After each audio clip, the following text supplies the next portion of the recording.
Un sol pensament i les agulles es posen en moviment. Hi ha dies en què només aquells que són capaços de fer realitat allò que ens sembla impossible es guanyen un lloc als nostres cors. Un dissabte de setembre de 1975, Directísimo, el programa de José María Íñigo Televisió Espanyola, fa història quan entrevista un jove mentalista israelià que afirma que té poders mentals. Es diu Uri Geller i està a punt de convertir-se en tota una celebritat. Íñigo li demana que faci una demostració de les seves habilitats i Geller, davant de les càmeres, aconsegueix doblegar una cullera tan sols fregant-la amb un dit i amb la força de la seva ment. Però no s'acaba aquí. Tot seguit s'adreça als espectadors i els demana que si tenen rellotges i electrodomèstics avariats, els cridin mentalment «funciona». L'aparició d'aquell personatge estrany és seguida per uns 20 milions de persones i l'endemà molts asseguren que han aconseguit doblegar una cullera o arreglar un vell despertador espatllat. Actualment, molts encara prefereixen creure en la màgia d'aquella fita televisiva que va commocionar un país sencer. Creant un mite inesperat, Geller i Íñigo van confeccionar un dels programes de televisió més vistos de la història de televisió espanyola.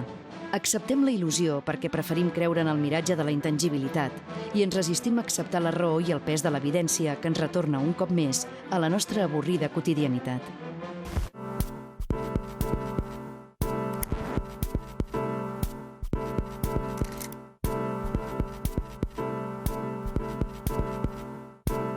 Estem parlant d'un programa de l'any 91 que es deia Camaleó, que pretenia fer una reflexió autocrítica sobre la veritat i la mentida dels mitjans de comunicació, sobretot de la televisió.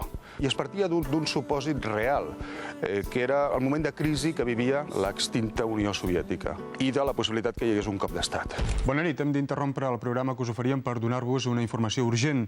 Segons un teletip de l'agència Reuters, confirmat per altres agències occidentals, entre les quals EFE, en aquests moments a la Unió Soviètica té lloc un cop d'estat que pot significar el final de la perestroika i l'arraconament de Mikhail Gorbachev. Fins i tot circula el rumor, sense confirmació, que el líder soviètic ha estat assassinat. 10 minuts abans havien fet l'informatiu. Jo sortia amb la mateixa corbata, la mateixa camisa, la mateixa americana, i era una història realment creïble. Et van arribant teletips, et van arribant connexions, imatges, corresponsals a Moscou, també a Washington. En efecte, m'acaben de dir que el portaveu de la Casa Blanca, Marlene Fitzwater, acaba de confirmar l'assassinat de Mikhail Gorbachev. I el programa acabava dient que aquest programa ha estat una ficció televisiva o alguna cosa així. La veritat és que estava molt ben muntat, fins al punt que molts altres mitjans de comunicació, emissores de ràdio sobretot, es havien fet ressò de la notícia. I aquí va començar una bola de neu que es va anar engrandint i la veritat és que va ser imparable.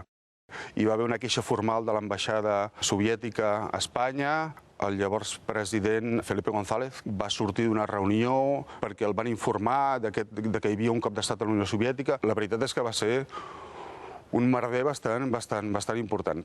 Fins al punt que va arribar un company del diari El Periódico i em va ensenyar la portada. Televisión Española en Catalunya crea alarma social con la muerte de Gorbachev. Quan vaig veure aquella portada vaig pensar, ui, això no pot acabar bé. Les repercussions va superar. Com que hi va haver tant d'enrenou, portades de diaris i editorials bastant dures, home, quedes una mica tocat, no? A mi el llavors director d'aquesta casa em va dir, fem una cosa, desapareix 15 dies, després tornes i ja veurem què passa. Recordo una columna d'un crític de televisió. Va escriure quina credibilitat tindrà a partir d'ara Pitu Abril quan presenti l'informatiu. Bé, al cap de 15 dies vaig continuar presentant l'informatiu, no només això, sinó que al cap de 3 mesos hi va haver el cop d'estat de veritat a la Unió Soviètica. Després de 15 dies de crítiques molt dures, es va canviar la truita i llavors van sortir moltes crítiques favorables, no? Com dient, ens sembla un exercici molt interessant aquesta reflexió. El programa va demostrar la precipitació que tenim, i m'incloc, evidentment, els periodistes a l'hora de donar informació, no? Hem de ser molt curosos i molt rigorosos a l'hora de fer-nos ressò de segons quines informacions, no?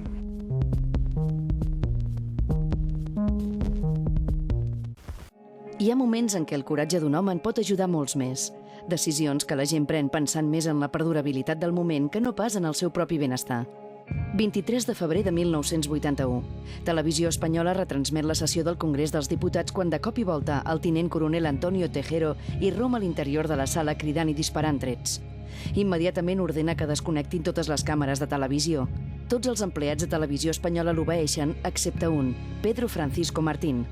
Malgrat la por, l'operador és conscient de la importància del moment i davant dels crits d'un dels guàrdies civils fingeix que desconnecta la càmera quan en realitat el que fa és apagar la brillantor del visor de la càmera Bosch KCK. 27 anys després d'aquell cop d'estat fracassat, el gest valerós i anònim d'aquest home és reconegut per l'Acadèmia de la Televisió, que li concedeix un Premi Talent Especial a títol pòstum. Un gest clandestí ens converteix en espectadors privilegiats d'un moment històric. El veritable valor aflora en els moments més inesperats i es demostra quan, contra tot pronòstic, fem el que hem de fer.